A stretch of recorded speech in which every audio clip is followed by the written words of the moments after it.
In all the places of the earth, they know that the gods and spirits affect man's path.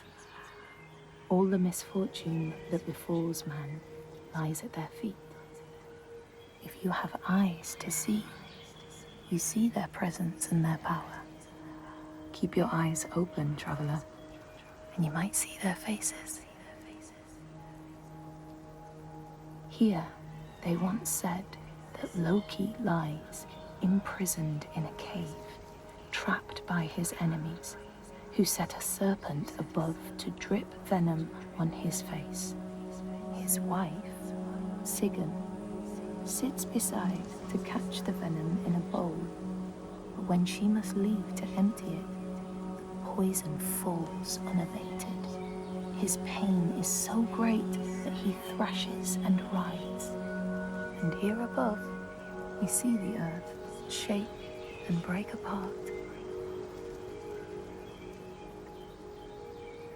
Across the sea, they know that the earth is carried in the arms of a giant. When he is vexed or injured, he may not carry his burden so gently, and the world will feel his anger and pain. In a land far away, they say the winds are trapped inside the earth. They try always to make their escape, and they buffet and beat on the walls of their prison, causing the earth to quiver. And when they break through, they make their escape. They explode out in fury. In the lands of your birth, people live hidden too, in the hills and stones. They may be the remnants of a godly race who lost a war with giants and, finding the world changed, retreated into silence. But you still see their carvings and circles from the time when they walked among men.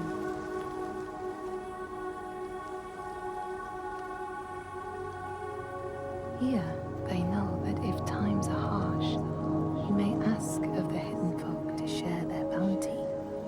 And if you are strong and wise and good, they may hear your plea and send you aid. But if you are not, or if you do not respect the strictures they lay down, you might have your strife doubled.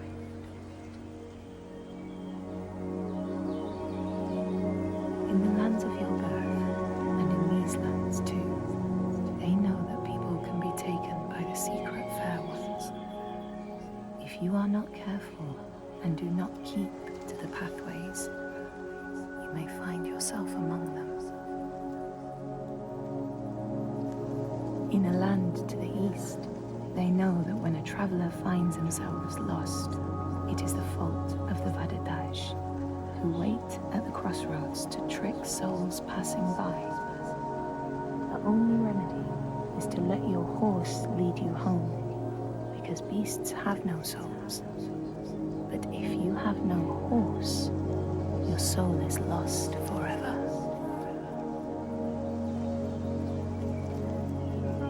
In this place, they know that sometimes the hidden folk will take their children and leave another in their place. These children may look the same as their own, but will be dazed and far away, or ill-tempered. And you know then you have a changeling in your house.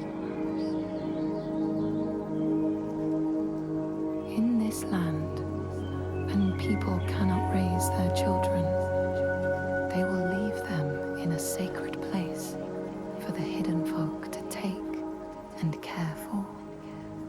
Sometimes these children come back, but it is said that they are changed, with a wildness in their eyes, and their parents do not want them.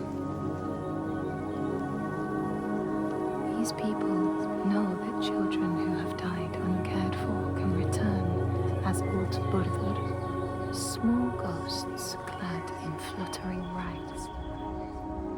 When there are storms, they may cry as they did when they were human, and will look for their mothers until they find them, and never leave them again. In this land, you may catch sight of the Landisir, the spirits who embody the sacred places, the rivers and rocks. Do you see the Lady of the Mountain, the Fiat Kuna, who bathes in the waterfall and lets the drops fall on her shoulders? In the heart of the Northlands, they know the storms are born of the Oshkuredi, the hunt of Odin. The huntsmen ride horses with eyes of fire. Their weapons clash like thunder, and it is best to hide inside, lest your spirit be called to join them. In your lands, traveler, they know that the Kailif, the hag of winter, is the one who hurls sleet and snow upon the land. She lives in a sea rock and rules the waves of the roiling winter ocean with her blackthorn staff. She strikes the ground to destroy the shoots of growing green, so the winter will lie long and low on the land. These people know that the sea god, Ran, sets out nets to trap sailors and drag them to her world. She sends the waves, her daughters, to wreck boats so she will have more men to take. And jealously, she pulls them down beneath the water. People here speak of warriors who can transform themselves into bears when they are enraged. Their skin becomes hide so thick no sword or spear can break it. When King Hrolfr fought Skald, many people saw a great bear fighting beside him, who killed more men with its paw than any 5 soldiers. Men here will tell of how Jarl Hakon worshipped the giant Thorgerða and sought her aid in the middle of battle when the tide was turning against him. Fleeing to an island, he pleaded with her for aid. She demanded a sacrifice. She rejected all of his offerings until he, at last, killed his own son in sacrifice. Thorgerða gave aid, and Hakon's enemies saw the giants striding amongst the ships, arrows flying from every finger and never missing their mark. Their morale was sapped, and Hakon won his battle.